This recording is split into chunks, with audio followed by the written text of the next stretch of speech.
Sri Gurubhyo Namaha children, welcome to the online teaching academy Ekalaiva. What was the topic which I taught you in the previous class children? Yes, the nationalist movement 1919 to 1947. In the previous class, I just taught you about certain topics, isn't it? That is Satyagraha movement, the Rowlatt Act, the Jallianwala Bagh massacre, the Khilafat movement and the non-cooperation movement, the Chauri Chaura incident, the Swaraj party, the Simon Commission, Purna Swaraj, civil disobedience movement and the Dandi March. Isn't it children? Now we are going to just see the other events whichever took place from 1930 to 1947. Shall we move on children? Yes.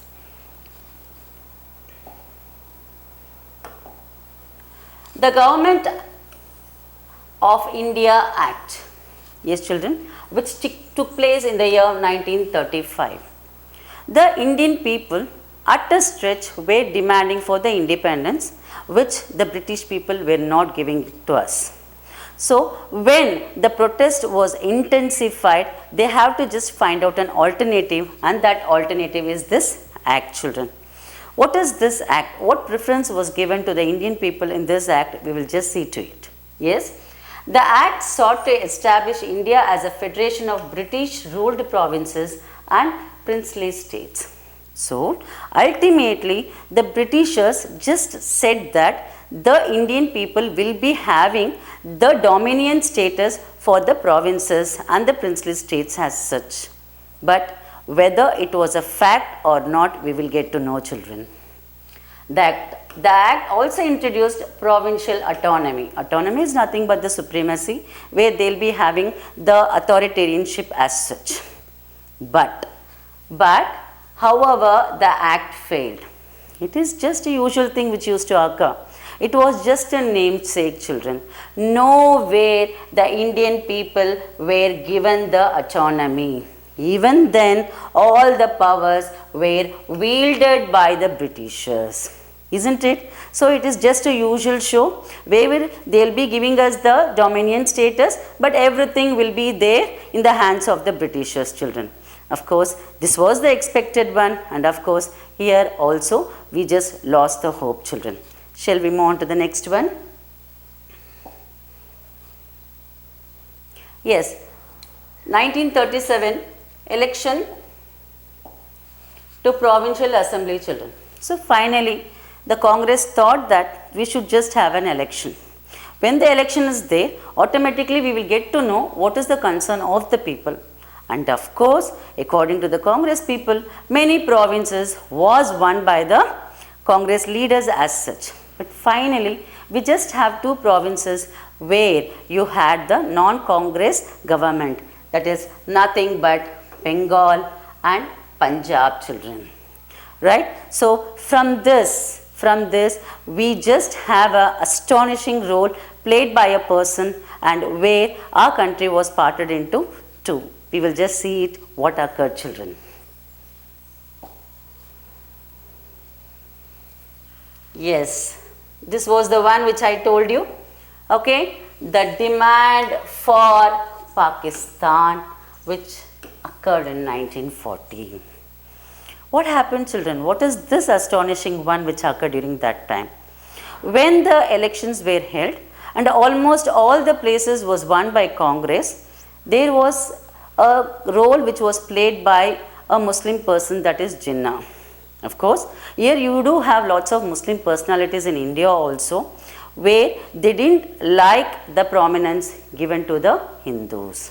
So automatically they were demanding for a separate province, of course, that is Pakistan. So Jinnah along with the Muslim League just had an interest where you had the Muslim minority could not be protected by the Hindu dominated Congress children. So ultimately his decision was to just have a separate place, and of course he named that place as Pakistan.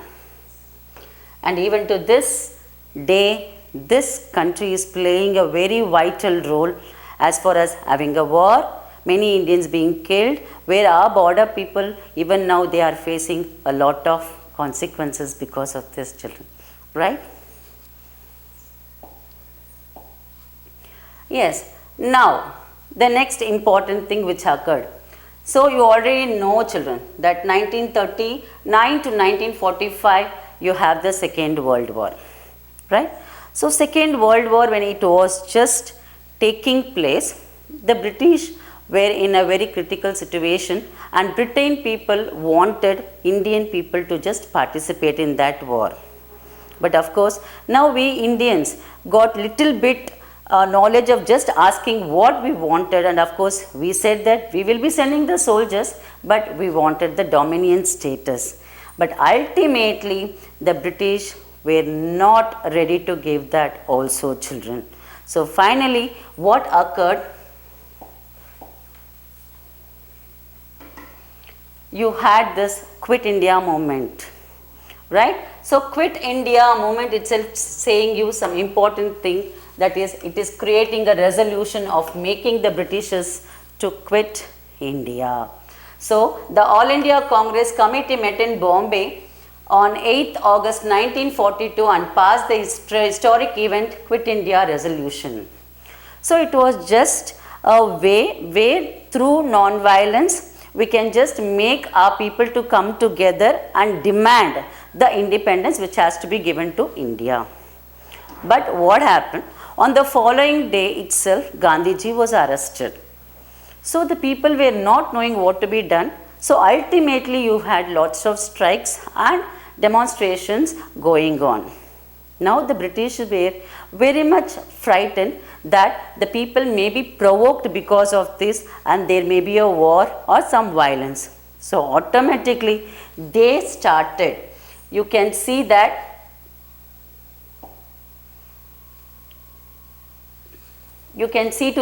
a lot of firings was made, and you had the lathi charge where you had lots of people arrested, lathi charge and firings, which it created lots of violence, children.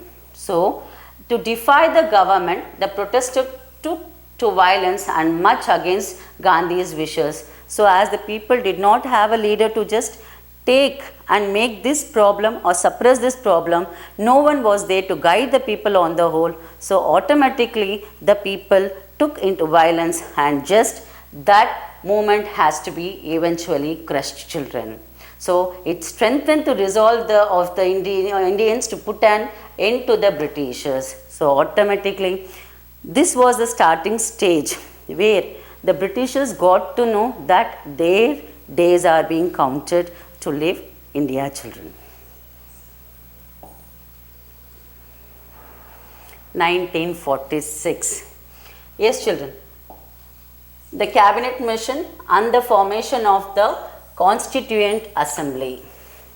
Okay. So we had the cabinet mission. So according to it, Dr. Rajendra Prasad was elected the chairman of the assembly, and Ambedkar was the chairman of the drafting committee. So on the whole, because of this cabinet mission, we got two important, and the person who just created a history in the constitution as such, Dr. B.R. Ambedkar, children. The cabinet mission and the formation of the Constituent Assembly, what occurred during this time, we are going to see in this topic. At the end of the Second World War in 1945, the British government agreed to grant complete independence to India, right? So accordingly a cabinet mission was sent to India in 1946. So automatically you had a cabinet mission which was sent to India to form this Constituent Assembly as such. The mission recommended the formation of an interim government consisting of all the parties, where all the parties joined together, and setting up of a Constitution Assembly to frame a new constitution for independent India, which I showed you in the before page. That is where you had that Constituent Assembly, and of course you had Dr. Rajendra Prasad and Dr. B.R. Ambedkar, who were just heading that Constituent Assembly as such.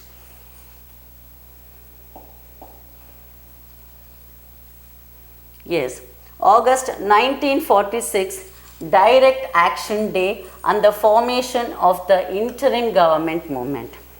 So what happened, children? On August 1946, we had this direct action day. That is, the Muslims were reluctantly adamant in order to just have a separate nation, and this made the people, that is the Indian government, to think for it, and the Muslim people started to avoid all the assemblies which was framed by the Indian government. So, when this was done, they just you had this. Thereupon, he boycotted the assembly and observed 16th August 1946 as a direct action day, children.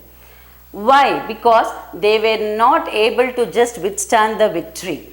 And the Muslim League declared that it would resort to direct action to achieve its goal of Pakistan. So, they were adamant to have a separate nation.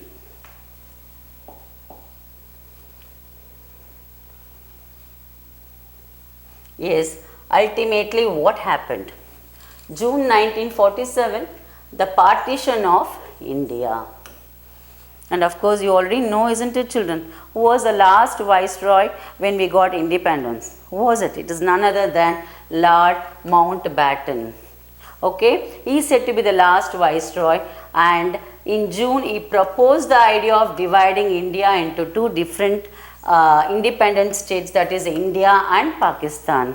Of course, now Gandhiji was not willing for it, children, but because there was no other alternative, he has to go for it. No other alternative was there. He was to accept that decision which was made by the people.